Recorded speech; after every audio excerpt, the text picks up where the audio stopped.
வணக்கம். ஆன்மீக புதியல் சேனல் உங்களை அன்புடன் வரவேற்கின்றது.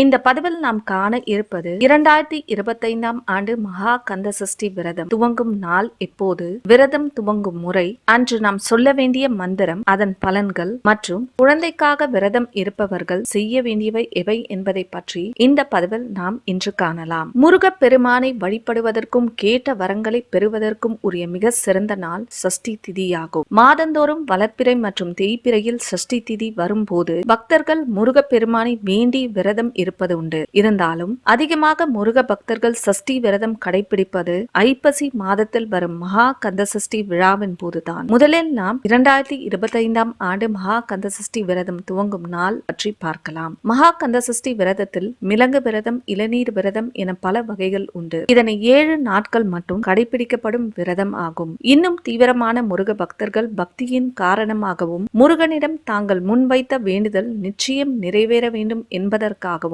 48 நாட்கள் எனப்படும் ஒரு மண்டலத்திற்கு இந்த ஆண்டு கந்தசஷ்டி விரதத்தை கடைபிடிப்பார்கள். இந்த வருடம் வருகின்ற அக்டோபர் 22ஆம் தேதி புதன்கிழமை அன்று மகா கந்தசஷ்டி விரதம் துவங்க உள்ளது. அக்டோபர் 27ஆம் தேதி சூரசம்ஹாரம் நடைபெற உள்ளது. அடுத்து நாம் மகா கந்தசஷ்டி விரதம் துவங்கும் முறையை பற்றி இப்போது பார்க்கலாம். மகா கந்தசஷ்டி விரதம் முதல் நாளே வீடு மற்றும் பூஜை அறையை சுத்தம் செய்து தயாராக வைக்க வேண்டும். விரதம் துவங்கும் நாளான அருகில் உள்ள முருகன் கோவிலுக்கு சென்று எதற்காக விரதம் இருக்க போகிறீர்கள் என்ற வேண்டுதலை முருகப் பெருமானிடம் சொல்லி வேண்டிக் கொண்டு நம்முடைய விரதத்தை ஆரம்பிக்கலாம். கோவிலுக்கு செல்ல முடியவில்லை எனில் வீட்டில் ஒரு பேப்பரில் வேண்டுதலை எழுதி முருகனின் பாதத்தில் வைத்து விரதத்தை ஆரம்பிக்கலாம். காலை எழுந்ததும் குளித்து முடித்து 7 மணிக்கு முன்னதாக முருகனுக்கு பூ போட்டு நாம் வழிபட வேண்டும். காலை மாலை 2 வேளையும் 2 நெய் தீபம் ஏற்றவும். நிவேதனமாக ஒரு டம்ளர் பால், பழம் அல்லது கல்கண்டு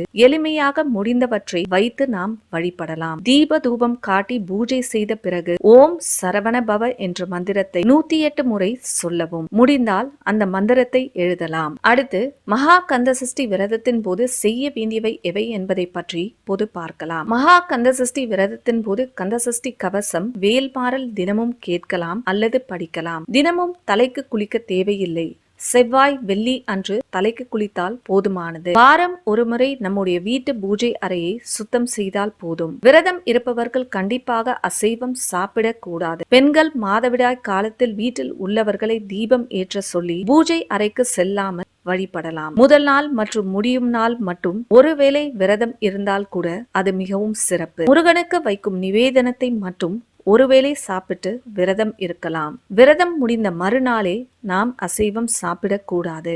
இறுதியாக குழந்தைக்காக மகா கந்த சஷ்டி விரதம் இருப்பவர்கள் செய்ய வேண்டியவை எவை என்பதை பற்றி இப்போது பார்க்கலாம். குழந்தைக்காக வேண்டி மகா கந்த சஷ்டி விரதம் இருப்பவர்கள் செவ்வாய்க்கிழமை அன்று ஷட்கோண கோலம் போட்டு 6 வெற்றிலை தீபம் ஏற்றி வேல்மாறல் மற்றும் செகமாயை என தொடங்கும் திருப்புகழை படிக்கவும். தினமும் கந்த சஷ்டி கவசம் அல்லது ஓம் சரவண பவ என்ற மந்திரத்தை சொல்லியபடி இருப்பது மிகவும் சிறப்பு. விரத காலத்தில் முடிந்தவரை மற்றவர்களுக்கு நம்மால் முடிந்த உதவிகளை செய்ய வேண்டும். அன்னதானம் அளிப்பது, குழந்தைகள் படிப்பிற்காக உதவுவது ஆகியவற்றை செய்யலாம். நிறைவு நாளன்று முருகன் கோவில்களில் நடக்கும் சூர சம்ஹார நிகழ்வை கண்டுவிட்டு மறுநாள் திருக்கல்யாணம் பார்த்துவிட்டு விரதத்தை முடிக்கலாம். ஆகையால் இவ்வளவு சிறப்பு வாய்ந்த இந்த ஆண்டு மகா கந்தசஷ்டி விரதத்தை மேற்கூறியவாறு நாம் கடைபிடித்து முருகப் பெருமானின் அருளால் தங்களுடைய வேண்டுதல்கள் நிறைவேற எங்களுடைய பிரார்த்தனைகள். நன்றி, வணக்கம். இந்த பதிவு உங்களுக்கு பிடிச்சிருந்ததுன்னா சப்ஸ்கிரைப் பண்ணுங்க, லைக் பண்ணுங்க, ஷேர் பண்ணுங்க மற்றும் மறக்காம பெல் பட்டனை பிரஸ் பண்ணுங்க. நன்றி.